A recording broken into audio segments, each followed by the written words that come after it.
තෙරුවන් සරණයි ආයුබෝවන්. සාමාන්‍ය පෙළ බුද්ධ ධර්මයේ ප්‍රශ්නෝත්තර සාකච්ඡාවන් 22 වෙනි දවසේ සාකච්ඡාව අපි සිදු කරන්නට සූදානම් වෙන්නේ. අද දවසේදීත් අපි පහුගිය විභාගවලදී ලැබිලා තිබුණු ප්‍රශ්නත් ඒ වගේම අනුමාන ප්‍රශ්න කිහිපයකුත් සාකච්ඡා කරන්නට බලාපොරොත්තු වෙනවා. ඒ වගේම විශේෂයෙන්ම මතක් කරන්නට ඕන සමහර අය ඉල්ලීම් කරලා තිබුණා විචාර ප්‍රශ්න ලියන විදිහ කියලා දෙන්නට කියලා.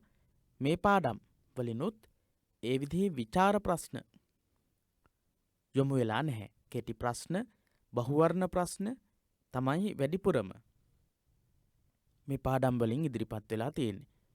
විචාර ප්‍රශ්න ඇවිල්ලා තියෙන ප්‍රශ්න වලින් පාඩම් වලින් අපි විචාර ප්‍රශ්න කිහිපයක් සාකච්ඡා කරමු. ඒ වගේම තමයි මේ කතා කරන අතරතුරම අපි විචාර ප්‍රශ්නවලට අවශ්‍ය විෂය කරුණු සාකච්ඡා කරනවා. විශේෂයෙන්ම කරුණු වශයෙන් දැනගෙන සිටිය යුතු ගොඩාක් දේවල් මේ පාඩම් වල තියෙනවා. 10 ශ්‍රේණියේ 14 වෙනි පාඩමත් 11 ශ්‍රේණියේ 12 වෙනි පාඩමත් පටිච්ච සමුප්පාද ධර්මයේ ගැන තමයි සාකච්ඡා කරන්නේ. පටිච්ච සමුප්පාද ධර්මයේ ගැන සාකච්ඡා කරන පාඩම ගොඩක් වැදගත් වෙන පාඩමක් වගේම ටිකක් ගැඹුරු කාරණාවන් ඇතුළත් වෙන පාඩමක්. පිරිවෙන දහම් පාසල අපේ YouTube නාලිකාව ඒ වගේම Facebook පිටුව ඔස්සේ අපි මේ සියලු සාකච්ඡාවන් සිදු කරන්නේ. පිරිවෙන දහම් පාසල මේ විදිහට ටයිප් කරලා බලන්න පුළුවන් YouTube එකේ. එතකොට ඔබට බලන්නට පුළුවන් මේ සාකච්ඡා කරන සියලුම සාකච්ඡාවන් Facebook එක සහ එහෙම නැත්නම් YouTube එක ඔස්සේ නැවත නැරඹීමේ හැකියාවත් ඔබට තියෙනවා. ඉතින් මේ කාරණියත් මතක් කරන ගමන් අපි බලමු අද දවසේ සාකච්ඡා කරන්නට තියෙන පාඩම මොකක්ද කියලා. පෙළ පොතත් ළඟට අරගෙන පාඩම් සාකච්ඡාව ප්‍රශ්න පත්‍ර සාකච්ඡාව ආරම්භ කරන්නට අපි සූදානම් වෙමු. ඔව්. 10 ශ්‍රේණියේ පොතේ 14 වෙනි පාඩම තමයි මේ තියෙන්නේ. 14 වෙනි පාඩමේ ලොකු දීර්ඝ විස්තරයක් පටිච්ච සමුප්පාද ධර්මයේ ගැන තියෙනවා. ඒ වගේම 11 ශ්‍රේණියේ පාඩමේදීත් පටිච්ච සමුප්පාදය ගැනම අනුලෝම පටිලෝම වශයෙන් න්‍යායාත්මකව උගන්වලා තියෙනවා. පටිච්ච සමුප්පාද න්‍යාය හැඳින ගනිමු කියලා තමයි මේකදී කියන්නේ. මේ පාඩමේ මාතෘකාව. පටිච්ච සමුප්පාද න්‍යාය කියන්නේ මොකක්ද? පටිච්ච සමුප්පාද න්‍යාය තුල ඉගැන්වෙන්නේ කොයි වගේ ඉගැන්වීමක්ද කියලා සාමාන්‍ය විදිහට සාකච්ඡා කිරීමක් තමයි මෙතනදී මේ පාඩමේදී 10 ශ්‍රේණියේ 14 වෙනි පාඩමේදී සාකච්ඡා වෙන්නේ. ඉතින් අපි ප්‍රශ්න වලට අවධානය යොමු කරමින්ම මේ සාකච්ඡාව සිදු කරගෙන යමු. හොඳයි. 10 ශ්‍රේණිය 14 වෙනි පාඩම පටිච්ච සමුප්පාද න්‍යාය හැඳින ගනිමු කියන පාඩමට අදාළව 2016 වර්ෂයේ ලැබිලා තියෙනවා ප්‍රශ්නයක්. යේ ධම්මා හේතුප්පබවා තේසං හේතු තථාගතෝ ආහ තේසංචයෝ නිරෝධෝ එවං වාදි මහා සමනෝ. මෙම ගාථාවෙන් හෙළි කෙරෙන බුදුදහමේ ඉගැන්වෙන ධර්ම කරුණ කුමක්ද? මේක කෙටි ප්‍රශ්නයක්. දෙවැනි ප්‍රශ්න පත්‍රයේ දෙවැනි කොටසේ පළවෙනි ප්‍රශ්නයේ විදිහට ඉදිරිපත් වෙන්නේ ප්‍රශ්න 10ක රෝම ඉලක්කම් 10ක් යටතේ තියෙන ප්‍රශ්න 10ක කෙටි ප්‍රශ්න ඉදිරිපත් වෙනවා. ඒ ප්‍රශ්නවලදී අපිට කෙටි පිළිතුරු ලබා දෙන්නට වෙනවා. එහෙනම් 2016 අවුරුද්දේ අහලා තියෙන මෙන්න මේ වගේ ප්‍රශ්නයක්. යේ ධම්මා හේතුප්පබවා තේසං හේතු තථාගතෝ ආහ තේසංචෝ නිරෝධෝ එවං වාදි මහා සමුනෝ. මෙම ගාථාවෙන් හෙළි කෙරෙන බුදුදහමේ ඉගැන්වෙන ධර්ම කරුණ කුමක්ද කියන ප්‍රශ්නය අහනවා. අපි බලමු මේ පාඩමේ කොහොමද ඒක සඳහන් වෙන්නේ කියලා. ඔව්. මේ තියෙන්නේ යේ ධම්මා හේතුප්පබවා තේසං හේතු තථාගතෝ ආහ තේසංචයෝ නිරෝධෝ එවං වාදි මහා සමනෝ. මේ ගාථා ධර්මය දේශනා කරන්නේ අස්සජි මහරහතන් වහන්සේ උපතිස්ස කියන පිරිවැජියාට. ඔබ වහන්සේ පැවිදි වූයේ කවරෙකු දෙසාද? ඔබ වහන්සේගේ ගුරුතුමා කවරෙක්ද? කාගේ දහමක්ද ඔබ වහන්සේ රුචි කරන්නේ? ඒ වගේ ප්‍රශ්නයක් අහනවා උපතිස්ස පිරිවැජියා. අන්න ඒ වෙලාවේදී තමන්ගේ ශාස්තෘවරයාණන් වහන්සේව බුදුරජාණන් වහන්සේව හඳුන්වා දෙමින් ඉදිරිපත් කරන ලද ගාථා ධර්මයේ තමයි තියෙන්නේ. ඔබ වහන්සේ පැවිදි වූයේ කවරෙකු උදෙසාද? ඔබ වහන්සේගේ ගුරුතුමා කවරෙක්ද? කාගේ දහමක්ද ඔබ වහන්සේ රුචි කරන්නේ? අන්න ඒ වගේ ප්‍රශ්න කිහිපයක් අහන උපතිස්ස කියන පිරිවැජියා. ඒ ප්‍රශ්නවලට පිළිතුරු ලබා දීම වශයෙන් තමයි අස්සජී මහරහතන් වහන්සේ මේ යේ ධම්මා හේතුප්පභවා තේසං හේතු තථාගතෝ ආහ කියන මේ ගාථා ධර්මයේ දේශනා කරලා තියෙන්නේ. එහෙනම් අපිට ගොඩක් වැදගත් වෙන මෙන්න මේ ගාථා ධර්මයේ පාඩම් කරලා තියාගන්න එක. මේ ගාථාව සම්බන්ධ කරගෙන ගොඩක් ප්‍රශ්න අහන්න පුළුවන්. පටිච්ච සමුප්පාදය ගැන ඉගැන්වෙන ගැඹුරු ඉගැන්වීමක්. ඒ වගේම තමයි වැදගත් වෙන ඉගැන්වීමක්. පටිච්ච සමුප්පාද න්‍යාය ගැන ඉගැන්වෙන ඉගැන්වීමක් නිසා අපිට මේ ගාථාව පාඩම් කරගෙන තියාගන්නට වෙනවා. යේ ධම්මා හේතුප්පබවා තේසං හේතුං තථාගතෝ ආහ තේසංචයෝ නිරෝධෝ එවං වාදි මහා සමනෝ කියන ගාථා ධර්මයි. හේතුවෙන් උපදින යම් ධර්ම කෙනෙක් වෙද්ද ඒ ධර්මයන්ගේ හේතුව තථාගතයන් වහන්සේ වදාළසේක. ඒ ධර්මයන්ගේ යම් නිරෝධයක් වේද ඒද දේශනා කළ සේක. ශ්‍රමණ වූ ගෞතමයන් වහන්සේ මෙබඳු දේශනාවක් කරන්නෙකි කියලා ඒ ගාථාවේ තේරුම. ඒ ගාථාවේ සරල අදහස. හේතුවෙන් උපදින යම් ධර්ම කෙනෙක් වෙද්ද ඒ ධර්මයන්ගේ හේතුව තථාගතයන් වහන්සේ වදාළසේක. යේ ධම්මා හේතුප්පබවා යම් ධර්මයක් හේතු ප්‍රත්‍යයන්ගෙන් හටගන්නවාද ඇති වෙනවාද? තේසං හේතුං තථාගතෝ ආහ එහි හේතුව තථාගතයන් වහන්සේ දේශනා කරනු ලබනවා. තේසංචයෝ නිරෝධෝ එහි නිරෝධයත් උන්වහන්සේ දේශනා කරනවා. එවං වාදි මහා සමනෝ එවැනි වාද ඇති කෙනෙක් තමයි මගේ මහා ශ්‍රමණයන් වහන්සේ, මාගේ ශාස්තෘවරයාණන් වහන්සේ කියලයි අස්සජී මහරහතන් වහන්සේ උපතිස්ස පිරිවැජියාට සිහිපත් කරලා තියෙන්නේ. ඊළඟට අපි බලමු 2017 වර්ෂයේ ප්‍රශ්නය. සැරියුත් මහරහතන් වහන්සේ බුදුසසුනෙහි පැවිදිවීමට පෙර පැවිදිව සිටියේ. සැරියුත් මහරහතන් වහන්සේ බුදුසසුනෙහි පැවිදිවීමට පෙර පැවිදිව සිටියේ. උපතිස්ස පිරිවැජියා සමීපයේය, කෝලිත පිරිවැජියා සමීපයේ, උපකාජීවකයා සමීපයේ, සංජය පිරිවැජියා සමීපයේය. සංජය කියන පිරිවැජියා සමීපයේ තමයි උපතිස්ස කියන පිරිවැජියා පැවිදි වෙලා හිටියේ. ඔව්. අග්‍රශ්‍රාවක සැරියුත් මහරහතන් වහන්සේ පළමු පැවිදි වී සිටියේ සංජය පිරිවැජිතුමාගේ ශිෂ්‍යයෙකු ලෙසය. පාඩමේ පළවෙනිම වාක්‍යයේ තියෙනවා ඒ ගැන. පාඩමේ පළවෙනිම වාක්‍යයේ තියෙනවා සංජය පිරිවැජියා ගාව කෝලිත උපතිස්ස කියන දෙන්නා හිටියා කියන කාරණය. අග්‍රශ්‍රාවක සැරියුත් මහරහතන් වහන්සේ පළමුව පැවිදි වී සිටියේ සංජය පිරිවැජිතුමන්ගේ ශිෂ්‍යයෙකු ලෙසය. සංජය පිරිවැජිතුමාගේ පිරිවැජියාගේ ශිෂ්‍යයෙක් ලෙස හිටියා කියලා තමයි ඒ වාක්‍යයෙන් කියන්නේ. එහෙනම් පිළිතුරු අපිට තෝරගන්නට එච්චර අපහසුයක් නැහැ.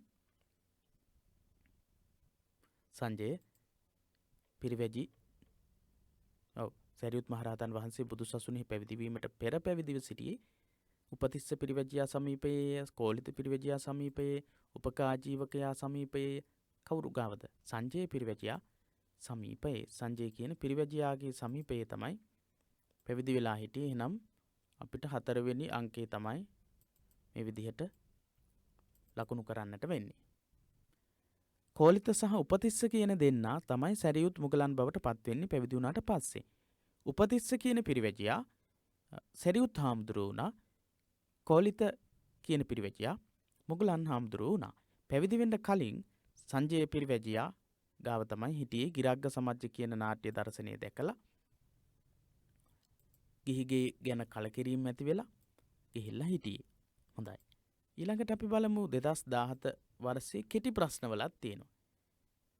කෙටි ප්‍රශ්නයට ප්‍රශ්න ගොඩේ තියෙනවා ප්‍රශ්නයක්. ඒ වගේම බහුවර්ණ ප්‍රශ්න ගොඩේ ප්‍රශ්නයක් ඇවිල්ලා තියෙනවා හේතුඵල වාදය ගැන. 2017 වර්ෂයේ කෙටි ප්‍රශ්නයේ විදිහට අහන්නේ කෙටි ප්‍රශ්න ගොඩේ දෙවනි ප්‍රශ්නයේ විදිහට. ඉමස්මින් සති ඉදං හෝති ඉමස්මින් අසති ඉදං න හෝති. මෙම පාඨයේ අදහස ලියන්න. ඔන්න ඒ වගේ ප්‍රශ්නයක් තමයි කියන්නේ. ඉමස්මින් සති ඉදං හෝති ඉමස්මින් අසති ඉදං න හෝති. මෙම පාඨයේ අදහස ලියන්න. මේ ඇති කල මෙය ඇති වේ. මෙය නැති කල මෙය ඇති නොවේ. මෙය ඇති කල මෙය ඇති වේ. මෙය නැති කල මෙය ඇති නොවේ. මේ හේතු ඇති කල්හි මේ ඵලය හට ගන්නවා. මේ ඵලය නැති කල්හි මේ හේතුව නැති කල්හි මේ ඵලය ඇති වෙන්නේ නැහැ කියන අදහස තමයි ඒකේ අදහස. ඉතින් අපි බලමු පාඩමේ කොහොමද මේක සඳහන් වෙලා තියෙන්නේ කියලා. පොත ළඟ තියෙන නිසා ඔබට බලන්නට පුළුවන්. ඔව් මේ තියෙන්නේ ඒ කොටස. ඉමස්මින් සති ඉදං හෝති. මෙය ඇති කල්හි මෙය වෙයි. ඉමස්මින් අසති ඉදං න හෝති. මේ නැති කල්හි මෙය නොවේ. අපින් අහන ප්‍රශ්නේ තමයි ඉමස්මින් සති ඉදං හෝති ඉමස්මින් අසති ඉදං න හෝති. පිළිවෙලට නෙවෙයි සඳහන් කරන්නේ. ඉමස්මින් සති ඉදං හෝති. මේ ඇති කල්හි මෙය ඇති වේ. ඉමස්මින් අසති ඉදං න හෝති. තුන්වෙනිට තියෙන කාරණේ තමයි සඳහන් කරන්නේ. මේ නැති කල්ලි මෙය නොවේ කියන අදහස්. එහෙනම් මේ පාඨවල තේරුම් අර්ථ අපි හොඳ අවධානයෙන් කියවලා මතකෙහි රඳවාගෙන තියෙන්නට ඕන.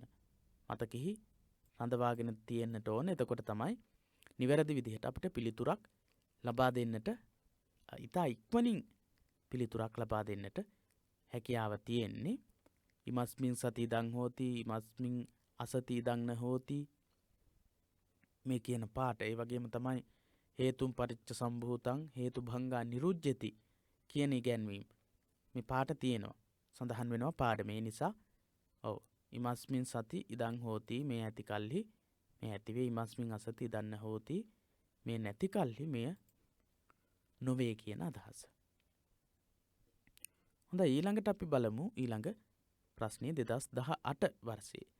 2018 වර්ෂයේ බහුවර්ණ ප්‍රශ්නයේ විදිහට ඉදිරිපත් වෙනවා 17 වෙනි බහුවර්ණ ප්‍රශ්නයේ විදිහට. උපතිස්ස පිරිවැජිය ඇසූ ප්‍රශ්නයට පිළිතුරු ලෙස යේ ධම්මා හේතුප්පබවා තේසං හේතුං තතහගතෝ ආහ යනාදී ගාථාව ප්‍රකාශ කළේ. උපතිස්ස පිරිවැජිය ඇසූ ප්‍රශ්නයට පිළිතුර ලෙස යේ ධම්මා හේතුප්පබවා තේසං හේතුං තථාගතෝ ආහ යනාදී ගාථාව ප්‍රකාශ කළේ කොණ්ඩඤ්ඤ හිමිය, බද්දිය හිමිය, මහානාම හිමිය, අස්සජි හිමිය. පාඩමේ සඳහන් වෙනවා අස්සජි හාමුදුරුවන් වහන්සේ මේ ප්‍රශ්නයට පිළිතුරු දුන්නු බව. අස්සජි හාමුදුරුවන්ගෙන් තමයි උපතිස්ස කියන පිරිවැජියා ප්‍රශ්නේ අහන්නේ. ඔබ කවරෙක් උදෙසා පැවිදි වෙච්ච කෙනෙක්ද? ඔබේ ශ්‍රමණයන් වහන්සේ කවුද? නායකයා කවුද කියලා අහන්නේ අස්සජි හාමුදුරුවන්ගෙන්. අස්සජි හාමුදුරුවන් වහන්සේ තමයි යේ ධම්මා හේතුප්පබවා තේසං හේතු තථාගතෝ ආහ කියන පාඨය තුලින් තමන්ගේ ශාස්ත්‍රවරයන්න් වහන්සේ හේතුඵලවාදය එහෙම නැත්නම් පටිච්ච සමුප්පාදයට අනුව ධර්මයේ දේශනා කරන ශාස්ත්‍රවරයෙක් කියලා දෙන්නේ. ඊළඟට 18 වෙනි ප්‍රශ්නේ බුදුදහමේ දැක්වෙන පරිදි යමක් ඇතිවීමට තවත් දෙයක් හෝ දේවල් කීපයක් බලපායි. අදහස ප්‍රකට වන බෞද්ධ සංකල්පය වන්නේ. එම අදහස බුදුදහමේ දැක්වෙන පරිදි යමක් ඇතිවීමට තවත් දෙයක් හෝ දේවල් කීපයක් බලපායි. එම අදහස ප්‍රකට වන බෞද්ධ සංකල්පය වෙන්නේ මොකක්ද? පටිච්ච සමුප්පාදයයි අහේතු අපච්චවාදයයි අක්‍රීයවාදයයි පුබ්බේකත හේතුවාදයයි. මේ වාද ඔක්කොම වැරදි. බුදුදහමේ අනුමත කරන වාද නෙමෙයි. අක්‍රීයවාදය, අහේතු අපච්චවාදය අහේතුකව සිද්ධ වෙනවා කියන එක. පුබ්බේකත හේතු කියලා කියන්නේ සියල්ල పూర్ව කර්මයන් වලට අනුව සිද්ධ වෙනවා කියන එක. අක්‍රීයවාදය කියලා කියන්නේ කිසිම ක්‍රියාවකට ප්‍රතිඵලයක් නැහැ කියන එක. මේ ඔක්කොම ප්‍රතික්ෂේප කරනවා. පටිච්ච සමුප්පාදය තමයි බුදුදහමේ දැක්වෙන පරිදි යමක් ඇතිවීමට තවත් දෙයක උපයෝගීතාවයක් තියෙනවා කියන ඉගැන්වීම පටිච්ච සමුප්පාද. හේතුවක් නිසා ඵලයක් හටගන්නවා කියන එක. එහෙනම් පිළිතුර තමයි පළවෙනි පිළිතුර පටිච්ච සමුප්පාදය කියන පිළිතුර. ඊළඟට අපි බලමු 2019 වර්ෂයේ කෙටි ප්‍රශ්නවල ප්‍රශ්නයක් ඉදිරිපත් වෙලා තියෙනවා. 2019 අවුරුද්දේ කෙටි ප්‍රශ්න වල 5 වෙනි ප්‍රශ්නයේ විදිහට ඉදිරිපත් වෙන්නේ යේ ධම්මා හේතුප්පබවා තේසං හේතුන් තථාගතෝ ආහ. මෙම පාඩේ අදහස ලියන්න. අන්න මේ පාඩේ අදහස පාඩමේ තියෙනවා. අපි බැලුවා. අපි දැක්කා මේ පාඩේ සහ ඒ පාඩේ අදහස පාඩමේ මෙන්න මෙහිම සඳහන් වෙනවා. යේ ධම්මා හේතුප්පබවා තේසං හේතුන් තථාගතෝ ආහ. තේසං චයෝ නිරෝධෝ එවං වාදි මහා සමනෝ කියන ගාථා ධර්මයේ සහ එහි අර්ථය හේතුවෙන් උපදින යම් ධර්මයක් වෙනවා නම් ඒ ධර්මයන්ගේ හේතුව තථාගතයන් වහන්සේ දේශනා කරනවා. ඒ ධර්මයන්ගේ යම් නිරෝධයක් වේද ඒකත් දේශනා කරනවා. මගේ ශ්‍රමණයන් වහන්සේ මහා ශ්‍රමණයන් වහන්සේ අන්න එවැනි වාද ඇති කෙනෙක්. අන්න එවැනි කෙනෙක් කියන අදහස තමයි මේ ගාථාවේ තියෙන්නේ. එහෙනම් මේ ගාථාව අනිවාර්යයෙන්ම පාඩම් කරගන්නට වෙනවා.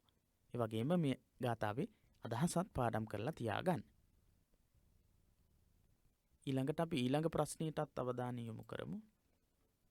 ඔව් පිළිතුර මෙන්න මේ විදිහට අපිට ඉදිරිපත් කරන්න පුළුවන්. හේතුවෙන් උපදින යම් ධර්මයක් කෙනෙක් වෙත්න නම් ධර්මයන්ගේ හේතුව තථාගතයන් වහන්සේ වදාළ සේක.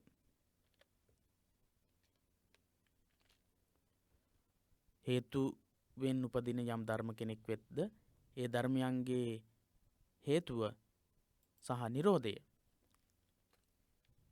හේතුව සහ නිරෝධය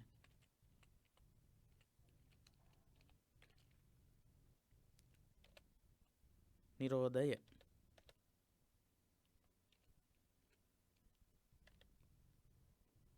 හේතුවත් නිරෝධයත්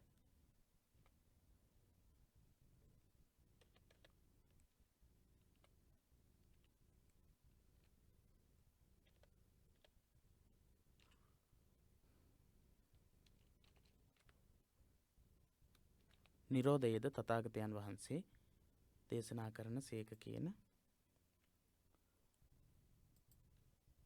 අදහස. අන්න ඒ වගේ ප්‍රශ්න තමයි පහුගිය වර්ෂවලදී මේ පාඩම සම්බන්ධයෙන් අහලා තියෙන්නේ. ඉතින් මේ පාඩමේ තියෙන මූලික සංකල්ප ගොඩකින් ප්‍රශ්න යොමු වෙලා තියෙනවා. පටිච්ච සමුප්පාද න්‍යාය හඳුනාගනිමු කියන පාඩමේ ස්වභාවය අනුව ඒ වගේ ප්‍රශ්න බහුවර්ණ ප්‍රශ්න සහ කෙටි ප්‍රශ්න ඉදිරිපත් වෙලා තියෙනවා. ඒ වගේම තමයි විචාර ප්‍රශ්න ඉදිරිපත් වෙලා නැහැ. අනුමාන බහුවර්ණ හා කෙටි ප්‍රශ්න කිහිපයක් අපි සාකච්ඡා කරමු මේ පාඩමට අදාළව. සරියුත් මහරහතන් වහන්සේ පළමුව පැවිදි වී සිටියේ අපි කතා කළා කාගාවද කියලා. පළවෙනියට බුදුසසුනේ පැවිදි වෙන්න කලින් පැවිදි වෙලා හිටියේ සංජය කියන පිරිවැජියාගේ සමීපයේ. සංජය කියන පිරිවැජියා සමීපයේ තමයි පැවිදි වෙලා හිටියේ. එහෙනම් පිළිතුරු 4ක් තියෙනවා. පිළිතුරු 4න් මේ වතාවේදීත් මේ වගේ ප්‍රශ්නයක් යොමු වෙන්න පුළුවන්. අස්සජි තෙරණුවන් සමීපයේ සංජය පිරිවැජිතුමන් සමීපයේ උපතිස්ස පිරිවැජිතුමන් සමීපයේ නිගණ්ඨනාථ පුත්තයන් සමීපයේ කියලා. නිවැරදි පිළිතුර තමයි දෙවෙනි පිළිතුර. දෙවෙනි පිළිතුර සංජය පිරිවැජිතුමා ගාව සංජය පිරිවැජියා ගාව තමයි පැවිදි වෙලා හිටියේ.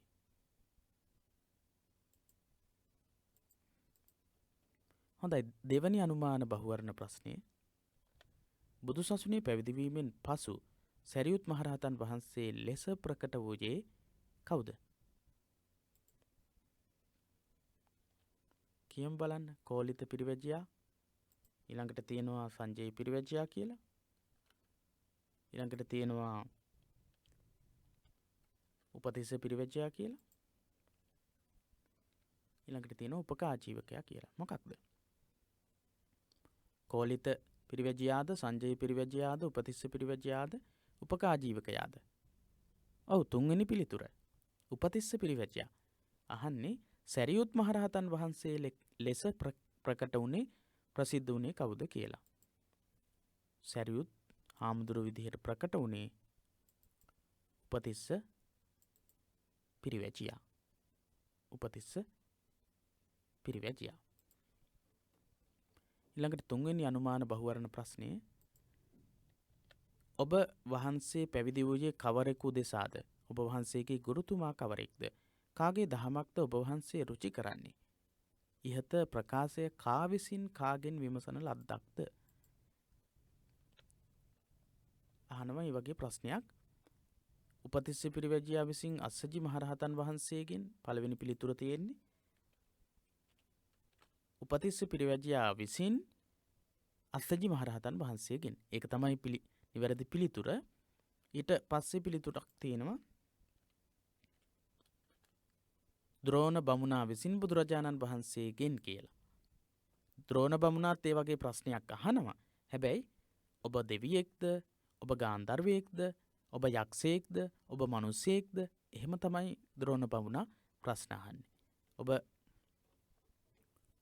ඔබ වහන්සේ පැවිදි වූයේ කවරෙකු දෙසාද? ඔබ වහන්සේගේ ගුරුතුමා කවරෙක්ද?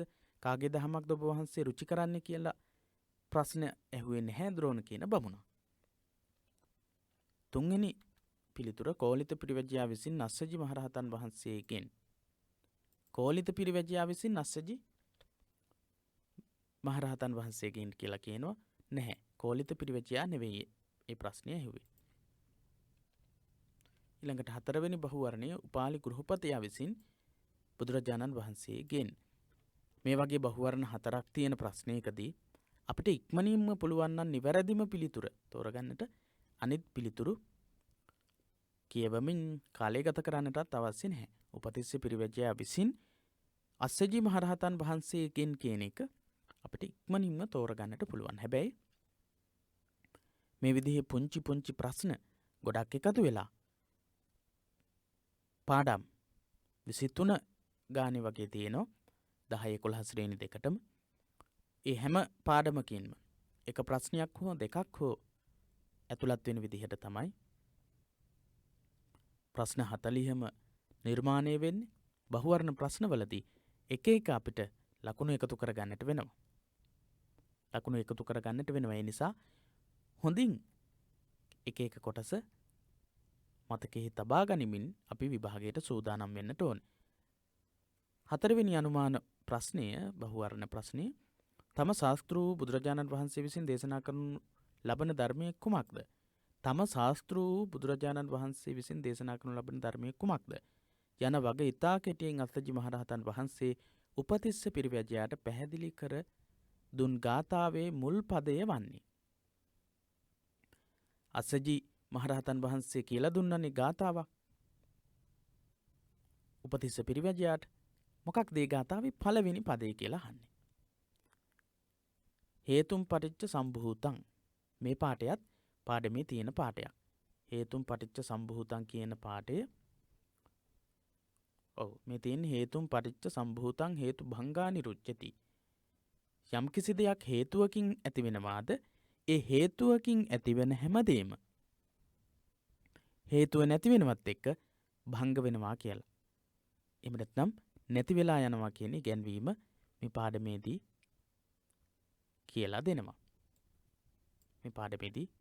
කියලා දෙනවා. හොඳයි. ඉමස්මින් සති ඉදං හෝති. මේ ඇති කල්හි මෙය ඇතිවේ කියන පාඩයක් තියෙනවා.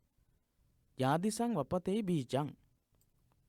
යම් ආකාරයකින් බීජ වපුරන්නේද කියන පාඩය. යේ ධම්මා හේතුප්පබවා. ඒක තමයි නිවැරදි පිළිතුර වෙන්නේ. පිළිතුරු වලින් අපි බලමු. ප්‍රශ්නේ නැවත වතාවක් තම ශාස්ත්‍ර වූ බුදුරජාණන් වහන්සේ විසින් දේශනා කරනු ලබන ධර්මය කුමක්ද? යන වග ඉතා කෙටියෙන් අස්සජි මහරහතන් වහන්සේ උපතිස්ස පිරිවැජියාට පැහැදිලි කරලා දුන්නු ගාථාව අපි ගොඩක් වතාවක් කතා කරපු ගාථාව හේතුන් පටිච්ච සම්භූතං කියන ගාථාව නෙවෙයි. ඉමස්මින් සති ඉදං හෝති කියන ගාථාවත් නෙවෙයි. ඊළඟට ජාතිසං වපතේ බීජං කියන ගාථාවත් නෙවෙයි. හතරවෙනි පිළිතුර යේ ධම්මා හේතුප්පභවා කියන ගාථා ධර්මය.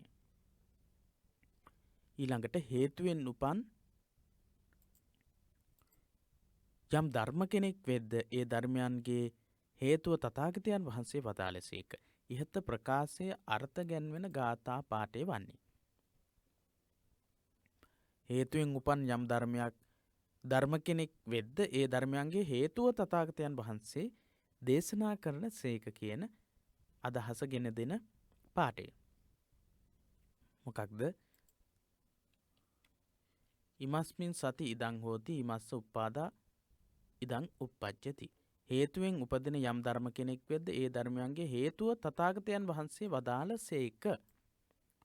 මේ සඳහන් වෙන්නේ යේ ධම්මා හේතුප්පබවා කියන ගාථා ධර්මය ගැන. ඊළඟට තේ හේතුම් පටිච්ච සම්භූතං හේතු භංගා නිරුච්ඡති කියන පාඨය. ඒකෙන් කියවෙන්නේ හේතුවකින් යම් කිසි දෙයක් හටගත්තා නම් හේතු නැතිවීමත් එක්ක නිරුද්ධත්වයට පත් වෙනවා කියන ගාථාවේ අදහස. එහෙනම් ඒකත් පිළිතුර නෙමෙයි. ඊළඟට යේ ධම්මා හේතුප්පබවා තේසං හේතු තථාගතෝ ආහ. යම් ධර්මයක් හේතු ධර්මයන්ගෙන් හටගන්නවාද එහි හේතුව තථාගතයන් වහන්සේ දේශනා කරන සේක කියන පිළිතුර තුන්වෙනි පිළිතුර. අපි ආයෙත් බලමු ප්‍රශ්නේ මොකක්ද කියලා. හේතුවෙන් උපදින යම් ධර්ම කෙනෙක් වෙද්ද ඒ ධර්මයේ හේතුව තථාගතයන් වහන්සේ වදාළසේක. ඉහත ප්‍රකාශය අර්ථ ගැන්වෙන ගාථා පාඨය මොකක්ද කියලා අහන්නේ. යේ ධම්මා හේතුප්පබවා තේසං හේතුන් තථාගතෝ ආහ කියන තුන්වෙනි පිළිතුර. ඊළඟට 6 වෙනි ප්‍රශ්නය බුදුදහමේ මූලික හරයේ මහරහත් අස්සජී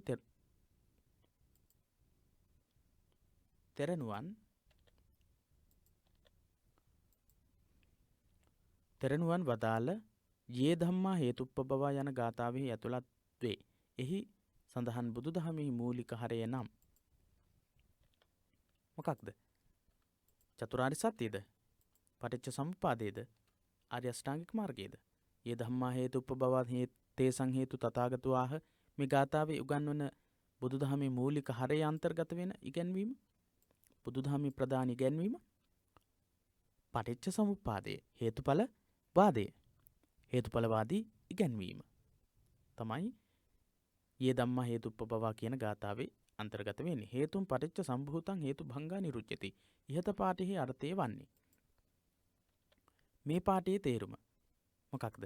යම් කිසි දෙයක් හේතුවකින් හටගත්තාද හේතුව නැතිවීමත් එක්ක නිරුද්ධත්වයට පත් වෙනවා කියන අදහස. හේතු නිසා හටගත් සියල්ල හේතු රහිතවම අවසන් වේ. හේතු නැතිවන විට ඒ හේතු නිසා හටගත් දේද නැති යයි. හේතුම් පටිච්ච සම්භූතං හේතු භංගා නිරුච්ඡති. හේතුම් පටිච්ච සම්භූතං හේතුන්ගෙන් හටගත් දෙයක් හේතු නැති වෙනකොට නැති වෙනවා කියන අදහස. හේතු නැතිවන විට ඒ හේතු නිසා හටගත් දේද නැතිව යයි කියන පිළිතුර. අහේතුකව හටගත් දේ සහේතුකව නැති වී යයි. හේතු නිසා හටගත් සියල්ල නිරුද්ධ නොවි එලෙසම පවතී. එහෙම පිළිතුරු 4ක් තියෙනවා. බලමු අපි හේතුම් පටිච්ච සම්භූතං හේතු භංගා නිරුච්ඡති. හේතුන්ගෙන් හටගත් යමක් වේද හේතු නිරුද්ධත්වයට පත්වීමත් එක්ක නිරෝධයට පත්වේ කියන පිළිතුර තමයි එන්නට ඕනේ. හේතු නිසා හටගත් සියල්ල හේතු රහිතවම අවසන් වේ. නැහැ. හේතු රහිතවම අවසන් වේ කියන එක නෙවෙයි. හේතු නිසා හටගත් සියල්ල හේතු රහිතවම අවසන් වේ කියන අදහසක් නෙවෙයි එකේ තියෙන්නේ. දෙවෙනි පිළිතුර හේතු නැතිවන විට ඒ හේතු නිසා හටගත් දේද නැතිව යයි. හේතු නැති වෙනකොට හේතු නිසා හටගත් දෙයක් වෙනවා නම් ඒක නැති වෙනවා කියන එක. ඒක තමයි අදහස. හේතු නැතිවන විට ඒ හේතු නිසා හටගත් දේද නැති වේ. හේතුම් පටිච්ච සම්භූතං හේතු භංගා නිරුච්ඡති කියන දෙවෙනි පිළිතුර තමයි නිවැරදි පිළිතුර. අහේතුකව හටගත් දේ සහේතුකව නැති වී යයි. ඒකත් නිවැරදි නැහැ. ඊළඟට 4 වෙනි පිළිතුර හේතු නිසා හටගත් සියල්ල නිරුද්ධ නොවි එලෙසම පවතී කියන එකත් වැරදි.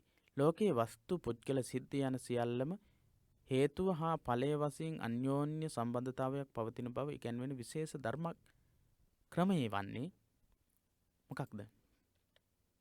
පුද්ගලයන් සහ ලෝකය, පුද්ගලයන්, සිද්ධීන්, වස්තුන් හැම එකක්ම එකකට එකක් සම්බන්ධ වෙච්ච සම්බන්ධතා ජාලයකින් ක්‍රියාත්මක වෙනවා කියන ඉගැන්වීම උගන්වන්නේ පුනරුත්පත්ති විග්‍රහය තුල නෙවෙයි, බෞද්ධ කර්මඵල විග්‍රහය තුල නෙවෙයි, අපි ගිය සතියේ කතා කළා පටිච්ච සමුප්පාද න්‍යාය තුල නෙවෙයි, පුබ්බේකත හේතු කියන විග්‍රහය තුල නෙවෙයි, බුදුදහමේ ඉගැන්වෙන පටිච්ච සමුප්පාද න්‍යාය තුල. මොකක්ද පටිච්ච සමුප්පාද න්‍යාය තුල උගන්වන්නේ? ලෝකයේ වස්තු පුද්ගල සිද්ධි යන සියල්ලම හේතුවක් සහ ඵලයක්, එහෙම නැත්නම් හේතුවක් සහ ප්‍රත්‍යක් මූලික වෙලා එකකට එකක් සාපේක්ෂව සිද්ධ වෙනවා කියන ඉගැන්වීම උගන්වන්නේ පටිච්ච සමුප්පාද න්‍යාය තුලින්. ඉමස්මින් සති ඉදං හෝති ඉමස්මින් අසති ඉදං න හෝති ආදී වශයෙන් ඉගැන්වෙන්නේ අදිච්ච සමුප්පාදය තුලිනි, අටලෝ දහම තුලිනි, පුබ්බේකත හේතුවාදයේ තුලිනි, පටිච්ච සමුප්පාදයේ තුලිනි. මොකින්ද? ඔව්, පටිච්ච සමුප්පාදයේ කෙටි ක්‍රමය තමයි මේ කියන්නේ. හේතු ප්‍රත්‍ය වලින් හටගන්න දේවල් හේතු නැතිවීමත් එක්ක නිරුද්ධ වෙනවා කියන එක. හේතු නැති වෙනකොට නිරුද්ධ වෙනවා කියන ඉගැන්වීම. එහෙනම් අදිච්ච සමුප්පන්න වාදයේ තුලින් නෙවෙයි, අටලෝ දහම තුලිනුත් නෙවෙයි, පුබ්බේකත හේතුවාදයේ තුලිනුත් නෙවෙයි, පටිච්ච සමුප්පාදය තුලින් තමයි ඉමස්මින් සති ඉදං හෝති ඉමස්මින් අසති ඉදං න හෝති කියන ඉගැන්වීම උගන්වන්නේ. තණ්හාව ඇති කල්හි දුක ඇත, තණ්හාව නැති කල්හි දුක නැත. ඉහත ප්‍රකාශයට ගැළපෙන සඳහන තෝරන්න. ගැළපෙන සඳහන තෝරන්න. තණ්හාව ඇති කල්හි දුක ඇත, තණ්හාව නැති කල්හි දුක නැත කියන ඉගැන්වීම. බලමු අපි පටිච්ච සමුප්පාද න්‍යාය ප්‍රායෝගිකව පාවිච්චි කිරීමේදී ඉමස්මින් සති ඉදං හෝති ඉමස්මින් උප්පාදා ඉදං උප්පජ්ජති. ඉමස්මින් සති ඉදං හෝති මේ ඇති කල්හි මෙය වේ. ඉමස්ස උප්පාදා ඉදං උප්පජ්ජති මේ උපදින කල්හි මේ උපදී කියන එක. ඉමස්මින් අසති ඉදං න හෝති ඉමස්ස නිරෝධා ඉදං නිරුච්ඡති. දෙවැනි එක මේ නැති කල්හි මෙය නැති වේ, මෙය නිරුද්ධ වීමෙන් නිරෝධයට පත්වීමෙන් මේ නැති වේ කියන එක. තුන්වෙනි අදහස ඉමස්මින් සති ඉදං හෝති ඉමස්මින් අසති ඉදං න හෝති මේ ඇති කල්හි මේ වේ, මේ නැති කල්හි මේ නොවේ කියන අදහස. ඊළඟට 4 වෙනි පිළිතුර ඉමස්මින් අසති ඉදං න හෝති ඉමස්ස උප්පාදා ඉදං උප්පජ්ජති. ඉමස්මින් අසති ඉදං න හෝති මේ නැති කල්හි මේ නොවේ, ඉමස්ස උප්පාදා ඉදං උප්පජ්ජති මේ ඇති කල්හි ඉමස්ස උප්පාදා මේ උපන් කල්හි මේ උපදී කියන අදහස් 4. ඔව්, අපි ආයත් ප්‍රශ්නේ බලමු. තණ්හාව ඇති කල්හි දුක ඇත. ඔව්, ඉමස්මින් සති ඉදං හෝති තණ්හාව ඇති කල්හි දුක ඇත. ඉමස්මින් අසති ඉදං න හෝති මේ නැති කල්හි මෙය නැත. තණ්හාව නැති කල්හි දුක නැත. තණ්හාව නැති වෙනකොට දුක නැති වෙනවා කියන එක. තණ්හාව ඇති කල්හි දුක ඇත, තණ්හාව නැති කල්හි දුක නැත. මොකක්ද? ඉමස්මින් සති ඉදං හෝති තණ්හාව ඇති කල්හි දුක ඇත කියන අදහස තමයි අපි ගන්න මේ ප්‍රශ්නේ විදිහට. ඉමස්මින් සති ඉදං හෝති කියලා කියන්නේ තණ්හාව. ඉමස්මින් කියලා කියන්නේ තණ්හාව. එතකොට සති දුක ඉදං කියලා කියන්නේ උපමා කරන්න වෙන්නේ, සමාන කරන්න වෙන්නේ දුක කියන එක. හෝති වෙයි. තණ්හාව ඇති කල්හි දුක වෙයි. තණ්හාව නැති කල්හි අසති ඉදං න හෝති දුක නැත කියන පිළිතුර. ඊළඟට දිලිඳුකම ආදී සමාජගත ප්‍රශ්න දෙස විමසුම්ශීලීව බලා ඒවා නිවැරදිව නිරාකරණය කර ගැනීමට උපයෝගී කරගත හැකි බෞද්ධ ඉගැන්වීම වන්නේ. දිලිඳුකම ආදී සමාජගත ප්‍රශ්න දෙස විමසුම්ශීලීව බලලා ඒවා නිවැරදිව නිරාකරණය කර ගැනීමට උපයෝගී කරගන්නට පුළුවන් බෞද්ධ ඉගැන්වීම වෙන්නේ සප්ත අපරිහානීය ධර්ම, අක්‍රීය වාදය, සතර සම්‍යක් ප්‍රධාන වීර්ය, පටිච්ච සමුප්පාදය. පාඩමේ දීර්ඝව විස්තර කරලා තියෙනවා. හේතුඵලවාදීව දුක නිර්මාණය වෙන ආකාරය ගැන බුදුදහමේ සාකච්ඡා කරලා තියෙන විදිහ ගැන සාකච්ඡා වෙනවා තියෙනවා. දුප්පත් අයට ධනෙ නොදීම නිසා දිලුඳුකම වැඩි වෙනවා. දිලුඳුකම වැඩිවීම නිසා සොරකම වැඩි වෙනවා. මේ හේතුඵලවාදීව සිද්ධ වෙන විදිහ පාඩමෙන් කතා කරලා තියෙනවා. දුප්පත් අයට ධනෙ දුන්නේ නැති වුණාම දිලුඳුකම වැඩි වෙනවා. දිලුඳුකම වැඩි වෙනකොට හොරකම් වැඩි වෙනවා. හොරකම් වැඩි වෙනකොට අව්‍යායුධ ඇති වෙනවා. අව්‍යායුධ පාවිච්චි කරන අය වැඩි වෙනවා. අව්‍යායුධ පාවිච්චි කරන අය වැඩි වෙනකොට ජීවිත හානි සිද්ධ වෙනවා. ඒ විදිහට විස්තර කරලා තියෙනවා. පටිච්චසමුප්පාද න්‍යායට අනුව බුදුදහමේ සමාජයේ දුක නිර්මාණය වෙන ආකාරය, දුක නිර්මාණය වෙන විදිහ ගැන සාකච්ඡා කරලා තියෙනවා, කතා කරලා තියෙනවා හේතුඵලවාදීව. පාඩමේ අවසන් කොටසේ තියෙනවා. ඔව් දුප්පත් අයට ධනෙ නොදීම නිසා දිලුඳුකම වැඩි වෙනවා. දිලුඳුකම වැඩි වීම නිසා හොරකම වැඩි වෙනවා. හොරකම වැඩි වීම නිසා අව්‍යායුධ වැඩි වෙනවා. අව්‍යායුධ වැඩි වීම නිසා ජීවිත හානි වැඩි වෙනවා. මේ විදිහට පටිච්චසමුප්පාද න්‍යායට අනුව හේතුඵලවාදීව සමාජය තුළ දුක නිර්මාණය වෙන ආකාරය ගැන සාකච්ඡා කරලා තියෙනවා. පටිච්චසමුප්පාද ධර්මයට අනුව, පටිච්චසමුප්පාද න්‍යායට අනුව. හොඳයි, පිළිතුරු තමයි මේ තියෙන්නේ. අනුමාන කෙටි ප්‍රශ්න කිහිපයකුත් බලමු. අනුමාන කෙටි ප්‍රශ්න අපි කතා කළා. විශාල වශයෙන් කරුණු ගොනු කරන්නට ප්‍රශ්න ඉදිරිපත් වෙලා නැහැ පහුගිය වර්ෂවලදී. එනිසා අපි සාමාන්‍ය කෙටි ප්‍රශ්න කිහිපයක් බලමු. සත්‍ය සොයා යමින් සිටි උපතිස්ස පිරිවැජියාට අතරමඟදී අස්සජි මහරහතන් වහන්සේ මුණ ගැසුණු පසු උන්වහන්සේගෙන් විමසා සිටියේ මොනවාද? උපතිස්ස පිරිවැජියා අස්සජි මහරහතන් වහන්සේගෙන් අහපු දේවල් මොනවද? පාඩමේ සඳහන් වුණානේ. ඔබ වහන්සේ පැවිදි වූයේ කවරෙකු උදෙසාද කියන ප්‍රශ්නේ එකක්. ඔබ වහන්සේගේ ගුරුතුමා කවරෙක්ද කියන ප්‍රශ්නේ ඊළඟ එක. ඊළඟට කාගේ දහමක්ද ඔබ වහන්සේ රුචි කරන්නේ?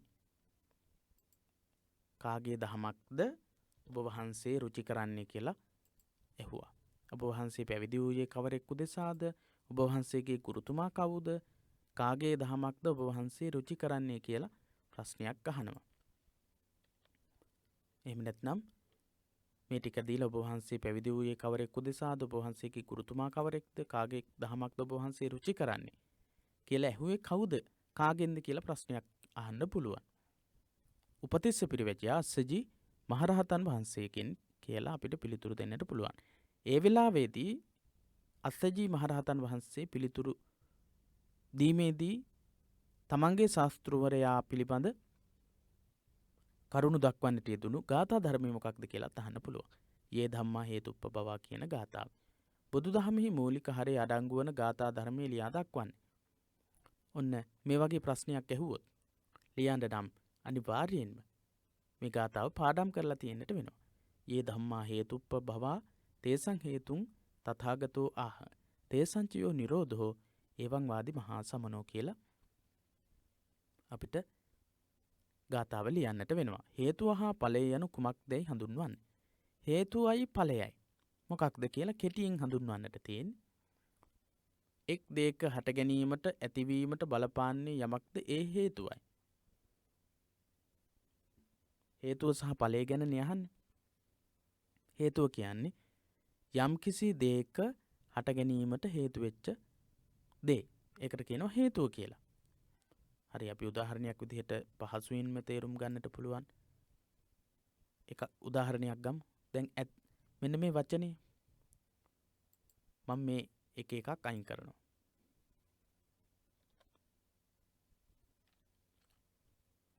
මේ එක එක අකුර අයින් කරනවා.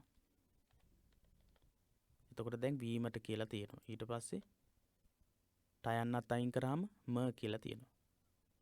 ඊට පස්සේ වී කියලා තියෙනවා. එතකොට දැන් මොකද වුනේ? මේ ඔක්කොම හේතු, මේ ඔක්කොම කොටස්, මේ ඔක්කොම කෑලි, මේ ඔක්කොම අකුරු එකතු වෙලා තමයි හැදුනේ ඇතිවීමට කියලා.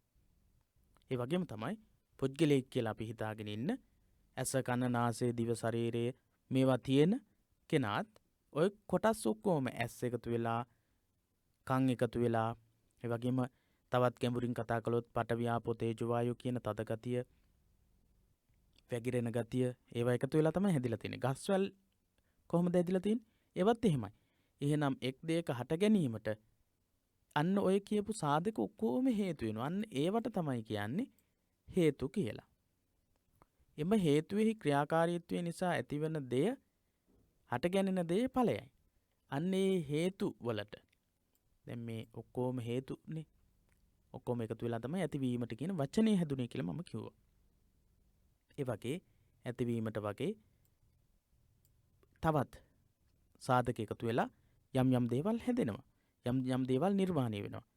අන්න ඒ ඔක්කොටම කියනවා ඵලය කියලා. හොඳයි. ඊළඟට හතරවෙනි කෙටි ප්‍රශ්නේ පටිච්ච සමුප්පාදය යනු පටිච්ච සමුප්පාද යන යෙදුමෙන් කියවෙන අදහස කුමක්ද? සහේතුක බව, හේතු සහිත බව, අහේතුක නොවන බව. හේතු සහිතයි කියන එක. හේතු සහිතයි. හැම එකකටම හේතුවක් තියෙනවා. හැම එකකටම හේතුවක් තියෙනවා කියන එක. හේතු නැති කිසිම දෙයක් නැහැ. පටිච්ච සමුප්පාදයට අනුව උත්පාදය ඇතිවීම සම්බන්ධය පැහැදිලි කිරීමට සම්බන්ධයෙන් පැහැදිලි කිරීමට භෞතික උදාහරණයක් ලියන්න.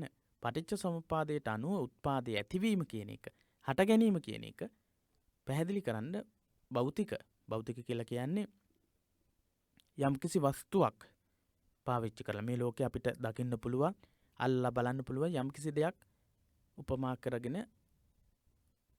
කියන්නට කියලා කියන්නේ පටිච්ච සමුප්පාදය අනුව උත්පාද කියන එක දක්වන්න. පහන ඉපදීමෙන් ආලෝකයේ උපදී. පහන අපි අරගන්නවා. අරගෙන තෙල් දාලා තිරයක් දාලා ඒකට ගිනි කූරක ගහලා පත්තු කළාට පස්සේ ආලෝකයක් විහිදුවන්න ගන්නවා. පහන තියෙනවා. පහනට ගිනි දැල්වීමත් එක්ක පහන් ආලෝකය ඇති වෙනවා. ඒ වගේ උදාහරණයක් පැහැදිලි කිරීමක් පාඩමේ කරලා තියෙනවා. හොඳයි. අද දවසේ අපි කතා කළේ පටිච්ච සමුප්පාද න්‍යාය කියන පාඩම ඇසුරින් පහුගිය වර්ෂවල ප්‍රශ්න කිහිපයක් කතා කළා. ඒ වගේම අනුමාන බහුවර්ණ ප්‍රශ්න කිහිපයකුත් කතා කළා. හෙට දවසේදී අපි කතා කරන්න බලාපොරොත්තු වෙනවා පටිච්ච සමුප්පාද න්‍යාය ගැනම ගැඹුරින් සාකච්ඡා කරන 11 ශ්‍රේණියේ පටිච්ච සමුප්පාදය ගැන ඉගෙනවෙන 12 වෙනි පාඩම. ඒ වගේම 10 ශ්‍රේණියේ තවත් පාඩම් කිහිපයක් තියෙනවා. ත්‍රිලක්ෂණය ගැන සාකච්ඡා කරලා තියෙන පාඩම තියෙනවා මීට කලින් තියෙන්නේ. මේ පාඩමට 14 වෙනි පාඩමට කලින් තියෙන්නේ. ඒවත් අපි කතා කරනවා ත්‍රිලක්ෂණය සහ චතුරාර්ය සත්‍ය ධර්මයේ ඒ සම්බන්ධයෙන් අපි කතා කරනවා. හොඳයි, එහෙනම් අද දවසේ ඔබට හොඳ වැටහීමක් අවබෝධයක් ඇති වෙන්නට ඇති. ඒ වගේම අවධානය යොමු කරලා පාඩම් කරගන්නට ඕන මොනවද කියලාත් ඔබට තේරෙන්නට ඇති. අද දවසේ සාකච්ඡාව එපමණයි සිද්ධ කරන්නට බලාපොරොත්තු වෙන්නේ. එහෙමනම් හෙට දවසේදීත් රාත්‍රී 9ට අපි සාකච්ඡාව පවත්වනවා. ඒ වගේම බදාදා දවසේ අපි සාකච්ඡාව පවත්වනවා. බදාදා දවසේ රාත්‍රී 8ට තමයි සාකච්ඡාව පැවැත්වෙන්නේ. බුද්ධ ධර්මයේ විශේෂ සඳහාත් ඉහළ සාමාර්ථයක් ලබා ගන්නට, ඒ වගේම බුදුදහමේ ඉගැන්වෙන ගැඹුරු කාරණාවන් හොඳින් තේරුම් අරගන්නට මේ සාකච්ඡාවලට සම්බන්ධ වෙන එක ඔබට ගොඩක් වැදගත් වේවි. එහෙමනම් ඊළඟ දවසේ හමු වීමේ බලාපොරොත්තුවෙන් පිරිවෙන දහම් පාසල අපේ සියලු සම්බන්ධතා සමගින් අද දවසේ සාකච්ඡාවෙන් සමුගන්නවා. තෙරුවන් සරණ ප්‍රාර්ථනා කරමින්